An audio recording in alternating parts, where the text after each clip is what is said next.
Is Bitcoin a good investment? No, it's a speculation.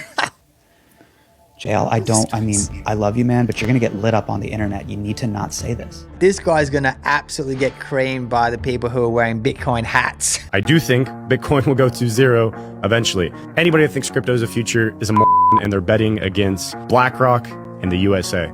But the guy's right. I mean, look, in history, Bitcoin has had retracements. It has gone down, right? But the market is going to go through a flash crash over the next 2 days. Right now we're in a bull market, which means it's going up. So a question that comes up all the time is, if I have a bulk sum of money, should I put all of it in, or should I DCA? Should I dollar cost average $10,000 a month, for example? My opinion is that I'm Matthew Fraser and this is Crypto Collective. After making millions with Amazon and e-commerce, I realized that if I was starting again today, crypto would be my first choice. I'm here to help you take your first steps and build real wealth. Ready to set yourself up for life? Let's go. Today, it's reaction time. So let's jump in. In 2012, you'd need 30,000 Bitcoin to buy this house.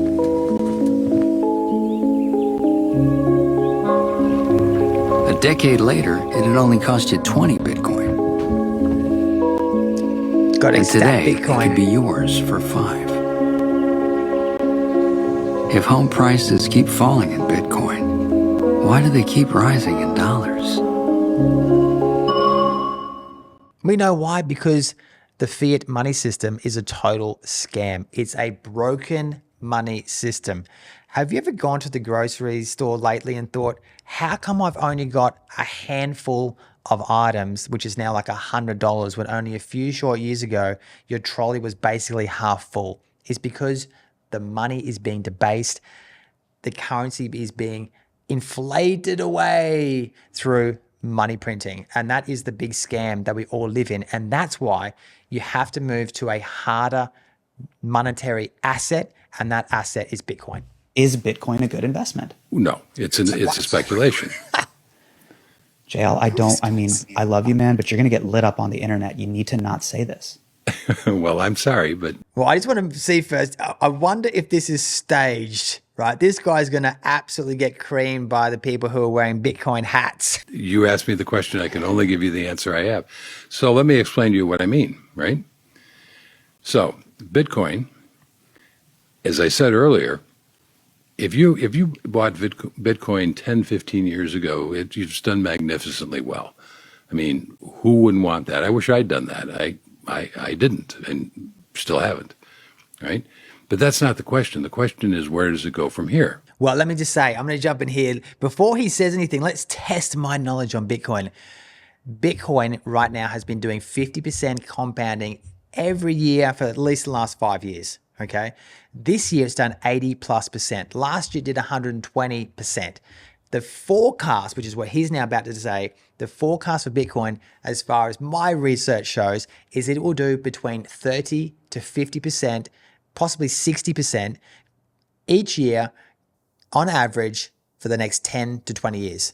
Let's see what he says. It's at 100,000 or somewhere around. Right now we're talking at 100,000. And when I was talking to Du Bois in the group chat, it was at 13,000. Yeah. And look at me. Yeah, but that was then. This is now. So where does it go from now? Well, Where does it now go I'm getting from here? made fun of, JL, and that's what you're not understanding.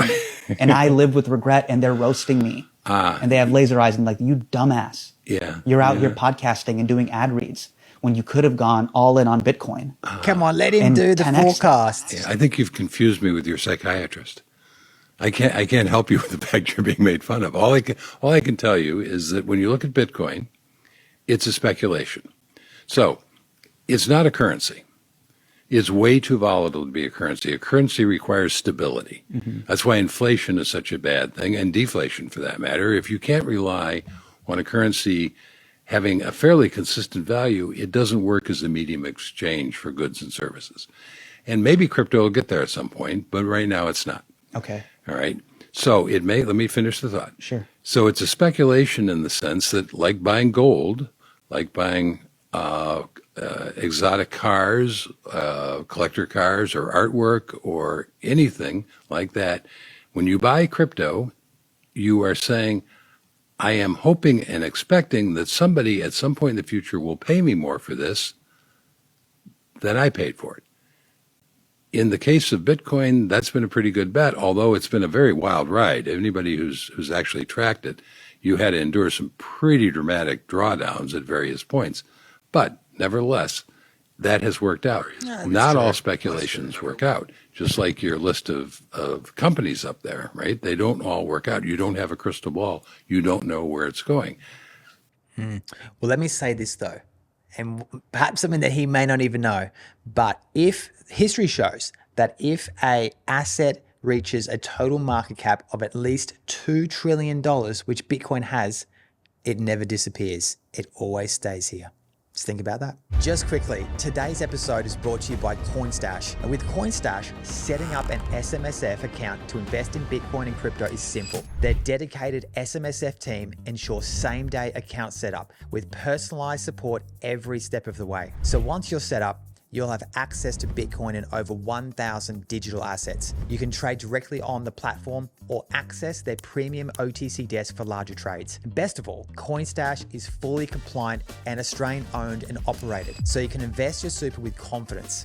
I personally use CoinStash for my SMSF investing, and I've been seriously impressed with both the service and the platform. Hit the link in the show notes and book your free call today. Let's get back to the episode. The market is going to go through a flash crash over the next 2 days. We just had a bearish SMT on NASDAQ and the S&P 500. After pushing above and forcefully past previous all-time highs for the past two and a half weeks, we've just been ripping on ES, NASDAQ, and Bitcoin. Now, I was just trying to scare you guys a little bit with the flash crash shit. I do think that we are going to be in this extended period of up for a decent amount of time, but we are going to probably get and have already started a mini daily or potentially weekly retrace on the higher time frames, which is super awesome. And just to be completely honest, I haven't looked at the charts in the past couple hours, but we've already formed the bearish SMT on the 4-hour time frame, and the retrace could very well already be said and done. There's still, I think, hopefully, still a decent amount of draws of low resistance, high time frame liquidity to the downside that we could go ahead and target. But that is what I see from the markets right now. It's funny, I don't really pay much attention to the day trading markets, things like that.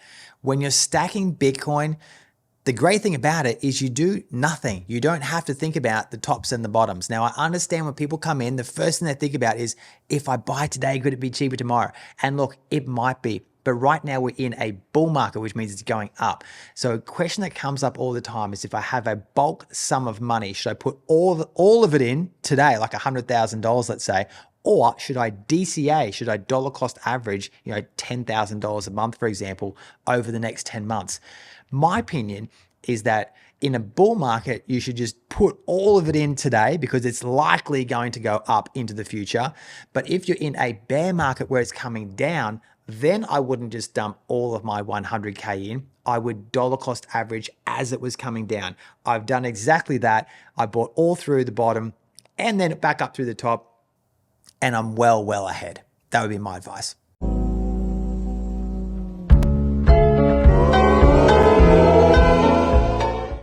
Well, guys, in case you don't know what's going on in Australia right now, we are being overtaken with total control when it comes to, I guess, finances in particular. And it's going to go as far as your Bitcoin. Could your Bitcoin be at risk of seizure? Because right now you've got banks who are trying to control your money. It's basically not even your money sitting in the bank. You may have even seen the other day, a guy was banking with the CBA. They sent him a letter that said, how did you build your wealth? What do you have cash at your home? And if you do have cash at your home, how much and what do you intend to do with it? This is total overreach. Not to mention the CBDCs that are now coming down our neck, right? CBDCs, what is it? Central bank digital currencies, programmable money. They'll be able to track every single thing you do. It's like a credit score, but to do with your money. It's totally what they call Orwellian, over the top government overreach, and it's coming very soon. I do think Bitcoin will go to zero eventually. Anybody that thinks crypto is a future is a and they're betting against BlackRock and the USA. Especially right now, the USA knows that Russia, China, they've been stacking up on Bitcoin, especially Russia, to avoid sanctions. Whenever the world has an economic collapse, which is coming, you can't print all that money without that happening, everyone will flock to the US dollar, maybe gold. They're tested time and time again, not going anywhere. Crypto, gonna get wrecked. What's gonna happen when Bitcoin goes down to 15K? People are gonna buy. Goes down to 10K. And then what if it goes down to 5K and sits there for 4 years? People will naturally sell, move on, it'll be over. That's exactly what's gonna happen. Crypto's based off leverage. Shouldn't even be up to 100K, but yeah, that's what's gonna happen. Do you think there will be a world economic crash though? Yeah, I mean, you have to think about it. Has there ever been a Ponzi in the history of time to not collapse eventually? That's what QE is. Started in 2000, 2008 started doing heavily. Now it's 2024. We've lasted till this long. Usually when we're going to collapse, we have a blow off top. So I do think we'll go higher in crypto, all assets, real estate, stock market. It could be a year from now. But the guy's right. I mean, look, in history, Bitcoin has had retracements. It has gone down, right? And there's been some drastic retracements, even up to 80%. But he conflates it by saying crypto is Bitcoin. They are two different things. Yes, cryptocurrencies, meaning altcoins, yeah, a lot of them will go to zero, right? Most of those cryptocurrencies are total scams anyway. Bitcoin, however, is a completely different asset class. In fact, Bitcoin right now is over $2 trillion. And in history, any asset that reaches over $2 trillion never disappears. That's not to say that there could be another retracement. I don't think it's going to be upwards of 80%. It could be 50%, could be 40%. And if it gets to those types of lows again, let's say it gets to something like $70,000 again in the future, that will be another time to stack more Bitcoin, because after that, it's only going up. All right, guys, thank you so much for joining me on this episode of Reactions. If you want to get in touch with me or hang out with other like-minded people who are interested in Bitcoin and self-managed super fund with Bitcoin in it, and maybe even some AI trading so you can make maybe even 10+% a month, find the link in the description. Look forward to seeing you at the Crypto Collective community. All right, take care. Thanks for tuning in to Crypto Collective. If you've enjoyed this episode, the best way to show your support is to leave a 5-star review on Apple Podcast or Spotify, and make sure to subscribe to the YouTube channel so you don't miss an episode. You can also find more of me at I'm Matthew Fraser on all social media platforms.